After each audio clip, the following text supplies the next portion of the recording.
حاسس إن كل حاجة موجودة بس قلبك مش مرتاح. العالم كله دلوقتي بيتكلم عن الامتنان، إنك تشكر اللي عندك عشان توترك يقل ونفسيتك تتحسن.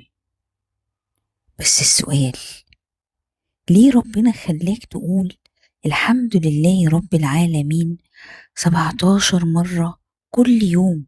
كل يوم في صلاتك مش صدفة، كأن ربنا كان بيربي قلبك على الحمد قبل ما البشر يكتشفوا أصلا أثر الامتنان على النفس.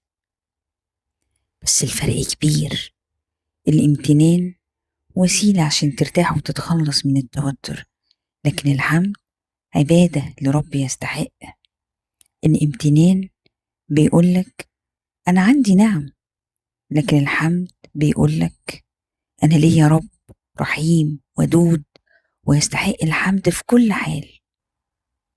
يمكن المشكلة مش إن النعم قليلة، يمكن إحنا بس اللي بطلنا نشوفها، وعشان ربنا عارف إننا بننسى بسرعة ونركز على اللي ناقص وبيتعبنا ضغط الحياة، ما سبناش لوحدنا. حتى الحمد في تفاصيل يومنا كلها، مش بس في ال17 مرة بتوع الصلاة، لأ، ده في كل تفصيلة. لما تصحى من النوم، لما تاكل، لما تركب، ولما تيجي تنام، كأن ربنا بيرجع قلبك ليه طول اليوم عشان ما يتوهش. ربنا سبحانه وتعالى مش محتاج لحمدنا، الكون كله بيسبح بحمده، لكن هو فرض علينا الحمد عشان ينقذ قلوبنا احنا، عشان يربط قلبك بيه فتطمن. والحمد مش بس بيريحك نفسيا، ده قرب وأجر وزيادة في النعم.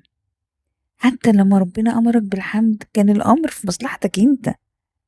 ويمكن مرة واحدة بس تقول فيها من قلبك الحمد لله وانت حاضر بالكلمة وحاسسها بجد، تغير كل حاجة جواك. الحمد لله رب العالمين، وده يمكن اللي هنتكلم عنه بالتفصيل المرة الجاية، ازاي نخلي الحمد اسلوب حياة.